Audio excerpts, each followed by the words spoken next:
Good morning, good afternoon to some people, good evening to others. My name is Constantine Macris, and I'm going to be presenting the Evolve Security Intro to Cyber Threat Hunting.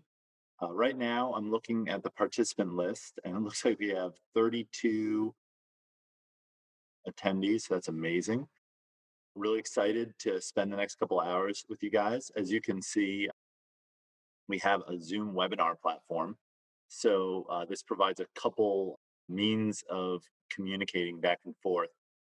Because there are so many participants, it's probably not going to be open chat, but we can enable attendees to ask questions. There's a answer functionality. You'll see that at the bottom of your screen. It'll say Q&A, I believe. And then also there's a chat function. I'll bring that into the window. What you probably want to do is switch to all panelists and attendees. If you just want to speak with the panelists, you can select that, and that can go directly to myself. And if you have comments, questions, feel free to throw them into the chat. Okay, so this is the chat box, and you'll be able to select the chat and go to, again, all panelists and attendees or just panelists. So right now I put 22 in there. That's a mistake. So feel free to test that out. I'll be keeping track of that.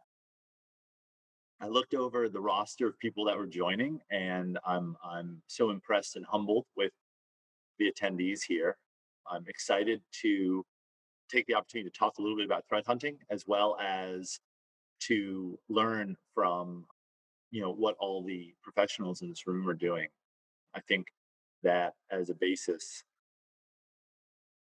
this is a difficult topic only because a lot of people don't really understand the difference between threat hunting and incident response, or what's a SOC and what's threat hunting. So we're going to talk a little bit about that. What I've aimed to do is we're titling this Intro to Threat Hunting. So I'm trying to canvas from a very high level strategic kind of conversation that's going to be more focused on the CISO level, the management level, how you kind of build a threat hunting program, and then kind of move down from there into kind of some operational tools that you can use. I'm trying to stick with open platforms, open source tools, stuff that's easily available, free. So I'll be referencing some GitHub pages, some GitHub tools. I have some demos planned. So we'll be working through a lot of that stuff. And then also getting down to the usage of some of those tools. I'm going to touch on them and leave it to you guys to kind of play around a little bit more. If it looks like it's getting hot, I am in the attic of a house built in the 1850s, so it does tend to get a little hot up here. But so right now, feel free to get comfortable. I'm going to be putting a poll out here. Will you be getting the slide deck at the end of the session? I believe that will be made available, and I think that will be able to send out a link to the slide deck. And I believe there is a recording going on right now. So for people that are, I saw we had some European people attending, so it's getting a little bit late, or will be getting a little bit late. The later, it gets, feel free to drop off, and the recording will be made available.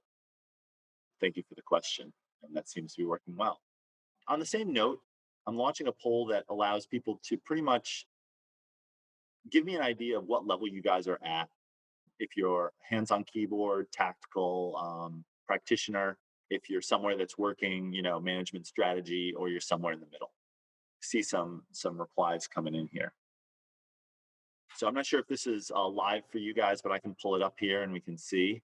And these are these are anonymous. So as we move on to like, what level do you think you guys are? It is anonymous. So I'm seeing that we have a pretty good mix of people. So that's great. Really excited to kind of move the discussion into the areas that fit kind of the composition of the group. So without further ado, a little bit about me. My name's Constantine. I go by Dean Macris. I live in Connecticut. I work my day job at the United States Coast Guard Academy as an instructor of cyber systems. I teach pretty much the technical aspects of the cyber systems major, develop curriculum with them. I've been there for about a year, and I also continue work as a consultant and incident responder, and still are in the Navy as a reservist. I've served multiple roles in that position. From there, I've been in everything from again kind of that strategic level, advising flag officers as to how to understand risk, all the way down to working and developing tools, techniques, and procedures. So I have a little bit of experience with the Navy. I've done consulting, incident response as a consultant, and now what they say: those who can do, which is what you guys are, and those who can't teach. So we are, moving towards that. Go Bears! Thank you. Yes, for the Coast Guard. And if you are interested, I did graduate my undergraduate from the United States Merchant Marine Academy. So go Salty the Sea Eagle in that case. So Bears and Salty. So if there's any questions for me, background, I started my career as a merchant mariner for almost a decade. I sailed commercially. I have a pretty strong background in operational technology. So I kind of joked that in the early 2000s, I was maritime cybersecurity before there was maritime cybersecurity. And now there's a new focus on critical infrastructure and security. So one of my projects with the Coast Guard is working to develop kind of that operational technology curriculum and training platforms, both for the fleet and for the academy. So my pivot now is moving less towards small, medium-sized business threat hunting, incident response, and more towards that operational technology platform. That's enough about me. If you guys have any specific questions, my contact information is in the slide.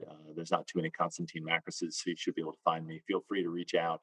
Feel free to connect on LinkedIn. I'm very interested to, again, keep my finger on the pulse of what's happening in industry.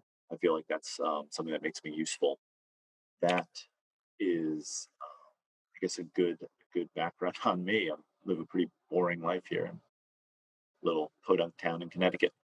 Starting out, we're going to talk about kind of some of the challenges of security and what when we start moving into threat hunting, what the challenges are. So I'm going to have some questions on kind of where we feel our organizations are kind of in this kind of maturity construct, and then where does threat hunting actually fit in? What is threat hunting? We're going to move into that. What is threat hunting? And then kind of that conversation of, is this something we should be doing? Is this something that our organization should be doing? And if we're not doing, we're negligent. And then from there, we're going to start again, kind of come into that big funnel of like strategic thinking, and then start moving down into more of the operational and tactical. So what do we hunt for? How do we hunt? And then kind of culminate and bring it all together.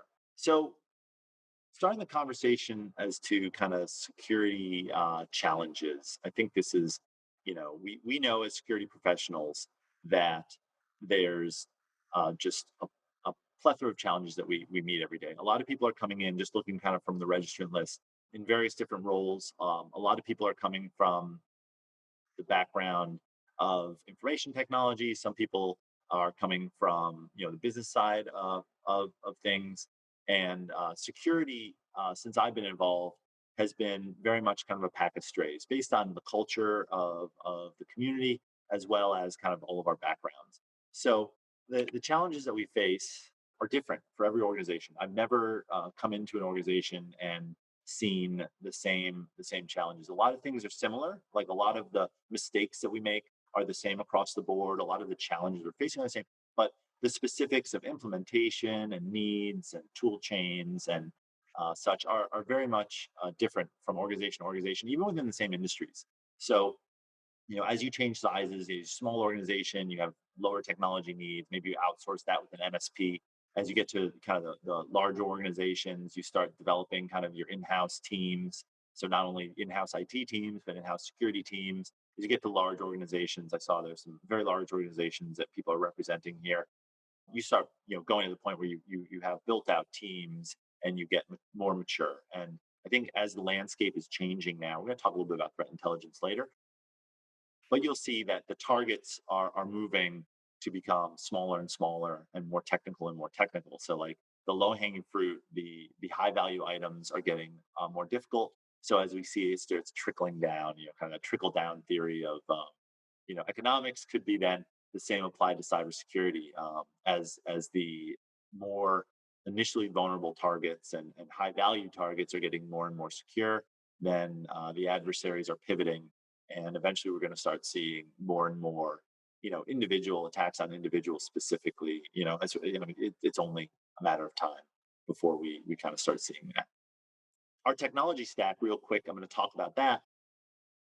And it's been a topic that if you've gone to other conferences, I'm sure you've discussed kind of this idea of tool chain bloat, whether it's in the cybersecurity tool chain or just your IT tool chain. We're very focused, and this is something that I find very interesting. And it's again related to all aspects of security and threat hunting, is that as our tool chain grows, the features, we get like a lot of feature overlap. I've gone in organizations where they've got 3 or 4 tools that are doing essentially the same thing, and none of them being utilized to their potential. So we get this tool chain bloat, and when we get this tool chain bloat, it gets more and more complex. Like our systems get more and more complex, more and more difficult to manage, and that becomes increased challenge when we start looking at how are we going to find threats, how are we going to define what is normal, how are we going to baseline.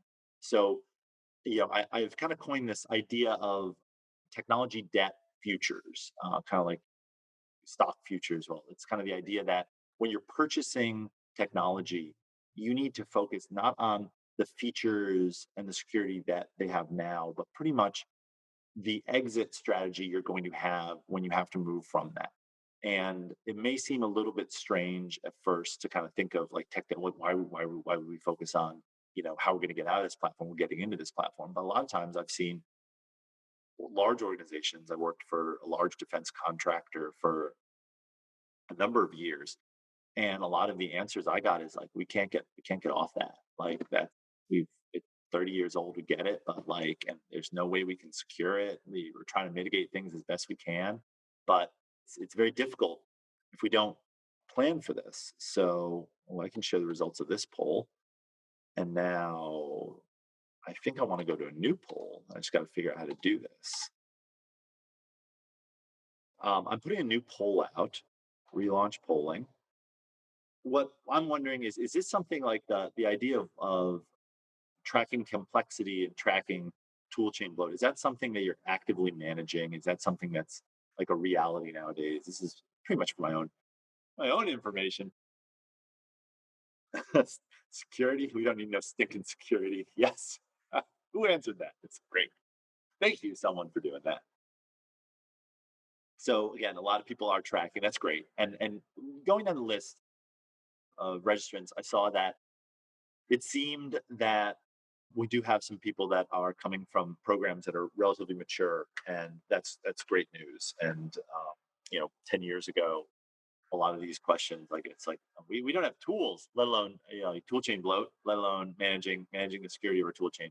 So when we're threat hunting, I found that, and then this is kind of my life going to Dean. I'm not a Windows guy. I do Windows forensics. I do Windows threat hunting, but I am more of a Linux user, more centered around the idea of security automation based on a lot of DevOps principles. So I'm going to end polling now. Looks like we have the majority share results. One lone security. We don't need a stinking security. Thank you, whoever that was. But the idea that with fewer services, with fewer servers, with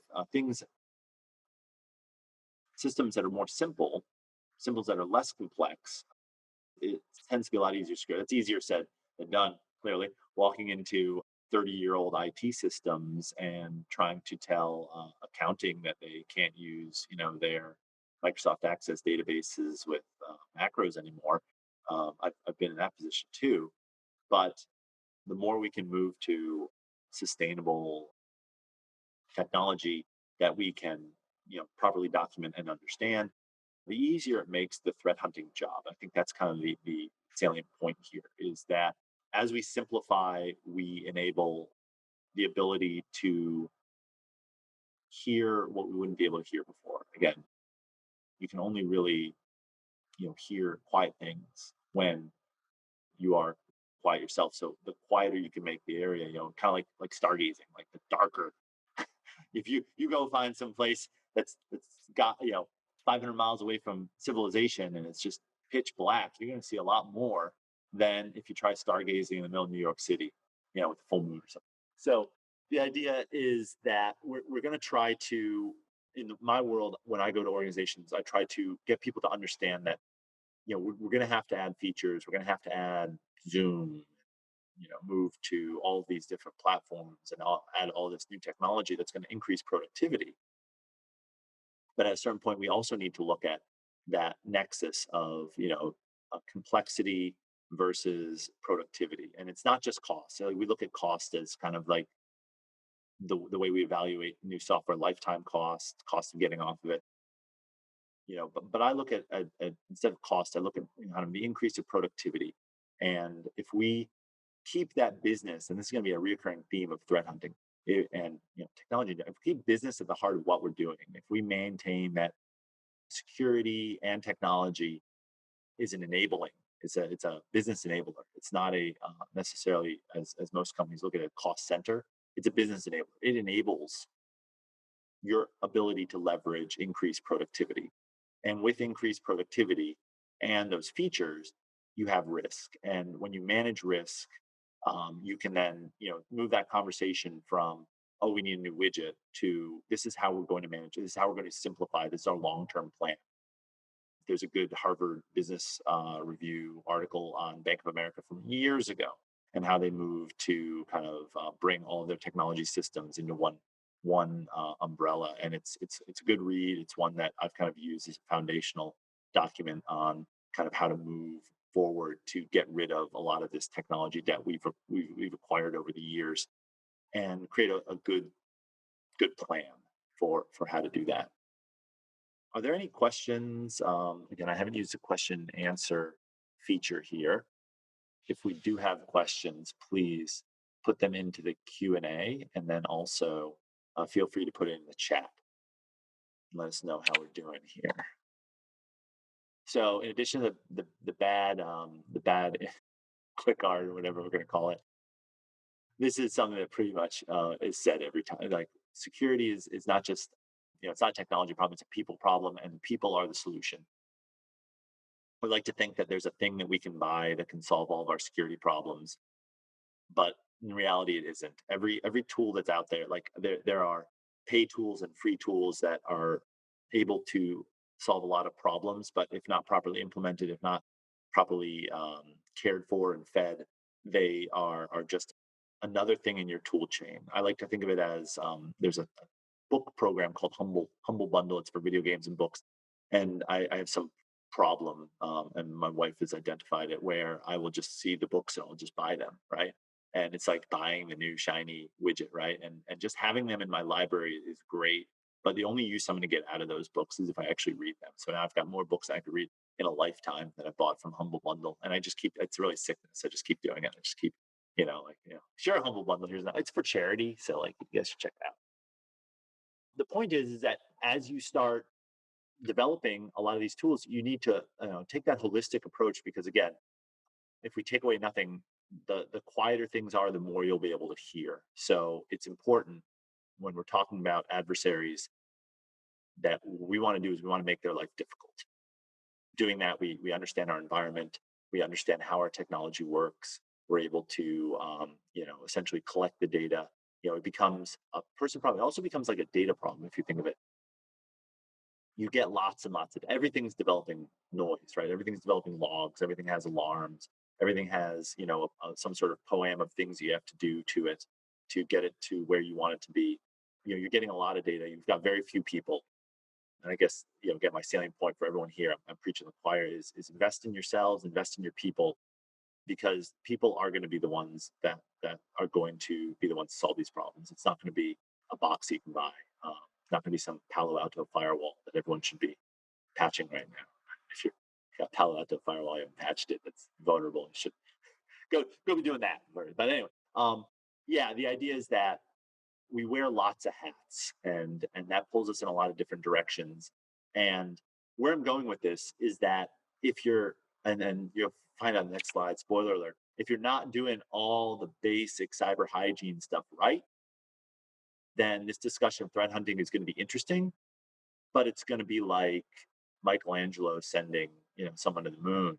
Sure, we can talk about it, theorize about it, but actually implementing it is going to be very difficult because it's it's based on the foundational kind of basic cyber hygiene. When you build a threat hunting team, you're building a team that is specifically out there to not essentially deal with day-to-day fires, right? Like you don't want them to be, we talk about wearing hats.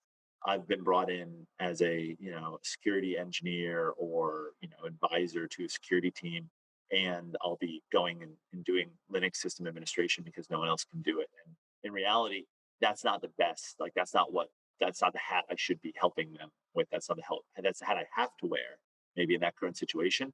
So I think there was a study, I guess it was a couple years ago now, that showed that the majority of security personnel spend more time in an IT type role, like fixing things that are misconfigured, doing things that should be an IT function, than they do doing things that are a security function. So to be aware that your security people, your security team are doing the things they're supposed to be doing to move your security objectives along and not essentially taking up the slack of the IT team it's difficult because a lot of times it's like, oh, how do you measure your security effectiveness? Like fewer breaches, like right.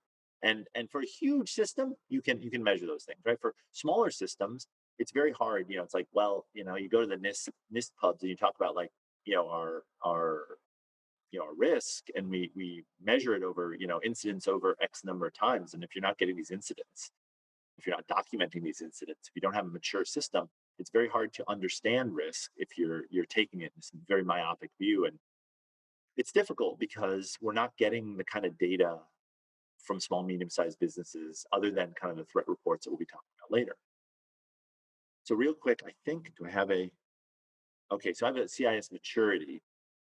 So Ooh, I'm going to launch a poll now, and I'm assuming that most people are familiar kind of with the SANS top 20, the CIS top 20 version 7 here, where we kind of have broken up into three big categories of, I say maturity. The next slide is the DoD cybersecurity maturity model. This one's a little more universal for people that aren't in defense contracting and such.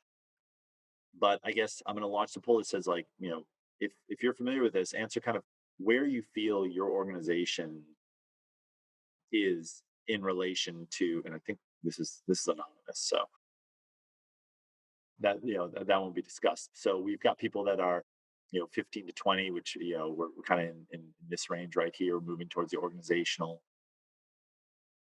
10 to 15. They do tend to be incremental in that you kind of build off the last one, but you can pick and choose, boundary defense first. So this is very much a lag on that. I see probably security, no stinking security put, still working on hardware software list. So I've been in systems and pretty much the main system that I cut my teeth on managing an IT system in a kind of IT management but security role. I embarked not only on a NIST 853 DoD contractor, but the following kind of the CIS because it was a little more tangible for me. At that point in my career, I was not as familiar with NIST 853, which now I've been died in it for the last 10 years, pretty much. I was working and I just had the hardest time getting an accurate inventory of everything it was a small network. It was like a 200 user LAN, right? And every time I'd go and I'd ask the team, I'd say, let's get together, let's get let's get an accurate, and I'd be like, well, what about you have it on you talked about it. Is it on the net? No, it's not on the network map. Well, why don't we have it there? Oh, well, it's not in the domain, so we don't have it on inventory. It's not in the inventory because it's not in the domain. So my whole time there, it's like 3 years or something. I left and we had a hardware software. Don't get me wrong, we had a hardware software list, but it wasn't every time we go to it, we review it every month or two. I had this on like a reoccurring like thing in the calendar. Like, let's go and let's see if we can get this. And a lot of times nowadays, people are saying, well, that's not as important, right? Like we're measuring it, we're tracking other things, right? We've moved beyond just hardware, software. We're, bring your own device, blah blah blah blah, right? And we have different posture, right? We have the idea like GitLab. GitLab does it with Beyond Corp, right? The idea that there is no perimeter, right? Everything is standalone, everything is its own, and you build trust and gain trust, right? So we are moving towards that, but the idea is that you would think that you would go to an organization, like Google or GitLab, and they're saying, we bring your own device. We have this maturity where, like, the more trust you get, the more access you can get. You need to be on the trusted device, on the trusted network, from certain biometric scans in a door, blah blah. You do all these things, and you can get to the source code for XYZ, right? You better believe that they have already done the basics, right? They've already done that. So kind of using that as your crutch, be like, we don't, and it comes cybersecurity does come down to basic cyber hygiene. And I found again and again that as I discuss these things at again various levels, from 15-person organizations to hundreds and thousands of people that work there. I haven't actually, my experience isn't generally in the hyper large enterprises, DoD enterprise that I had or I consider those. But on the business side, which I think most people are in this construct, we do need to just first consider basic cyber hygiene. So it looks like, let's see, end polling. Looks like we got a good thing. We got a nice bell-shaped curve there. Let's see, share results. Okay, so 20 plus, we're on it. Yes, those three people, reach out, tell me. I want to know, because as we move through maturity, like, threat hunting is going to fit at the really the 20 plus. Everyone wants to come in. How many times have you tried to talk the board of directors down from, like, first thing they do is they want a pen test, right?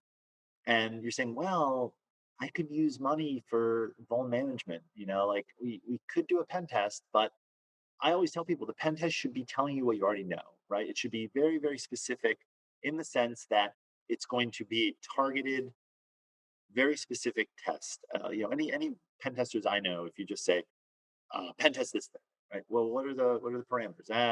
Just pen test it. We want to know if it's secure. Tell you right now, like, good pen testers are going to find a way, right?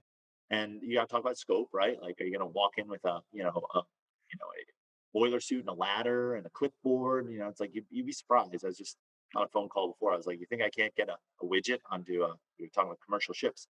So you don't think I can get a widget onto a commercial ship, onto the bus I need to get it on? It's like, give me a ladder, give me a. I think there's a YouTube channel of a guy that just, like, will do like ridiculous things with a clipboard, a ladder, and a boiler suit on it. And you just people assume, right? So you need to bound it, right? Like, what are we going to test? So threat hunting is really kind of like almost 20 plus, in that if you're doing everything right, if your SOC is operating perfectly, all those things.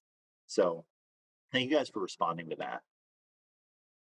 Again, very helpful. So same thing with CMMC, cybersecurity maturity model, and DoD. Again, we're talking, like, if you're doing level 1 through 4 and 5 correctly, you start talking about, like, we should be threat hunting, right? We should be, you know, starting to be more proactive.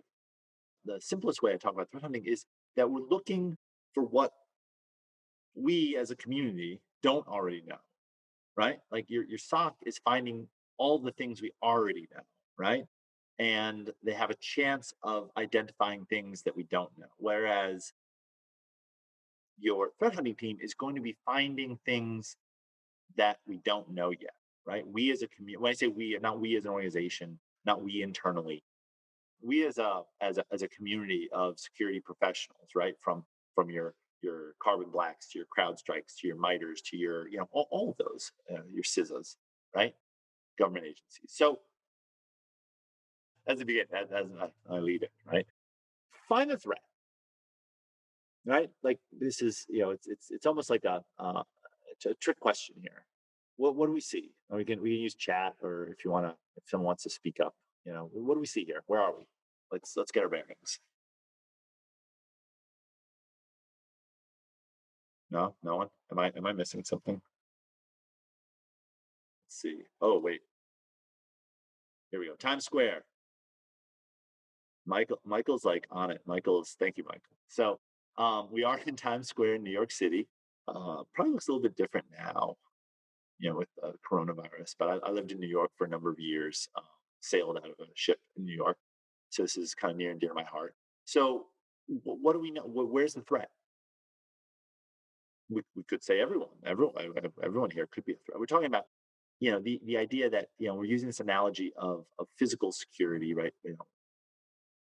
It's valid in the sense that, done a lot of work with insider threat and talking to people that are doing insider threat work, and it's very much, you talk to some sort of law enforcement officer, and they can tell you that, in order to find the threat here, you need a lot of more information, right? You need some intelligence to be able to determine what is good and what is not good, like what is normal. If we knew that, let's say if we had heard via like signals intelligence the threat. So Andrew from Wendy says the threat is right here, and we know it, right?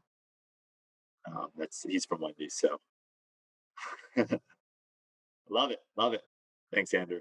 Um, so if we knew that we had heard via, like, let's say, signals intelligence, right? So picked up a line somewhere, a phone call, a message, that there was a vehicle-borne IED in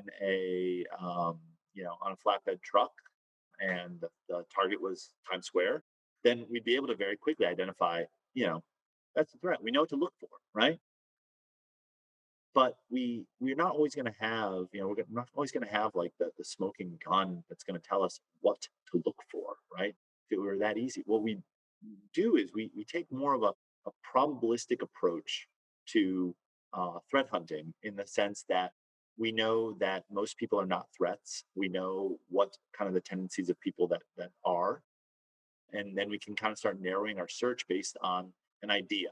So if we have a little bit of information, like threat actor could be wearing a red backpack, right? That's going to narrow us down, and we see right here we got two people, right? So now we know where to kind of focus our search. We can start identifying what it is based on, and again, this is based on a hypothesis and a probabilistic interpretation of what we think is going to happen.